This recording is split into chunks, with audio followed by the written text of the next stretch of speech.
Hey there, boys and girls. Welcome to your Ed Puzzle homework tonight, where we're going to talk about finding common denominators. Now, in order to do that, you've got to make sure you know what the keyword there is, denominators. Denominators is the bottom number on your fractions. Remember, denominators tell you how many pieces you need to make the whole. So here we need 3 pieces to make the whole.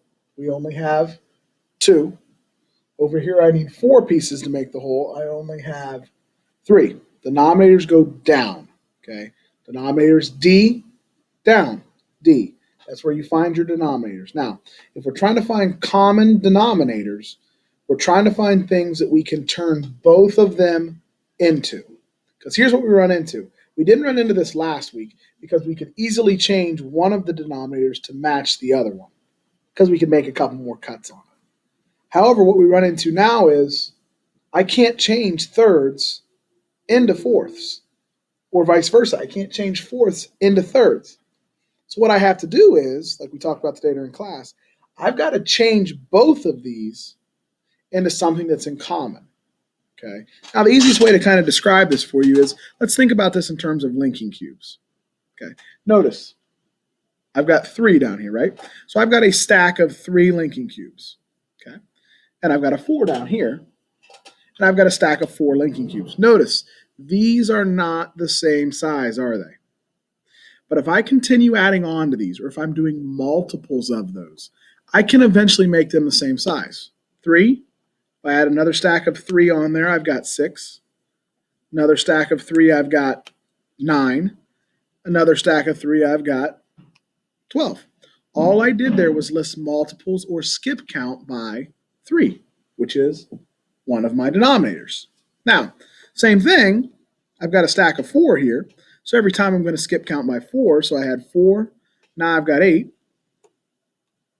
Add another one on there because I want them to be the same. Now I've got 12.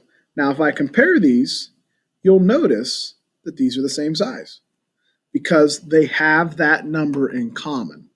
Okay? So something that 3 and 4 both have in common is 12.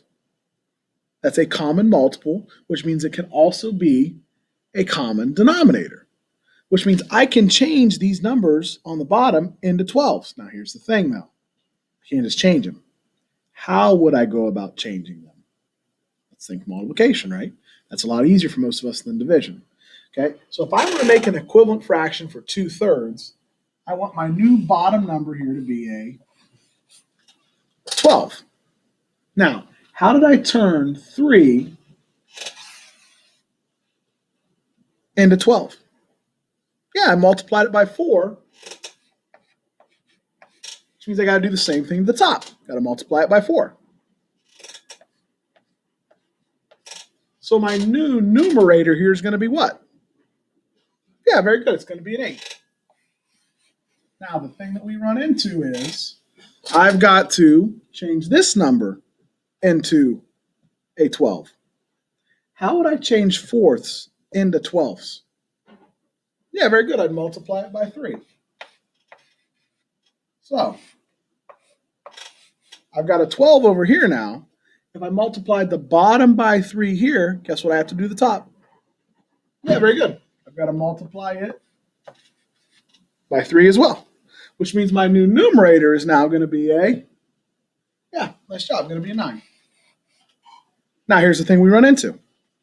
Which of these is bigger, 9/12 or 8/12?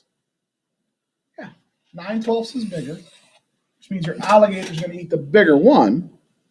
If we look right above it, if this one is bigger than this one, that means this one is going to be bigger than this one. Okay. All right, nice job. I'm going to throw some problems in here at the end. Do your best on those tonight. All right, we're going to go over them tomorrow in class. Remember, we're finding common multiples. That's going to help us. Have a good night. Make smart choices.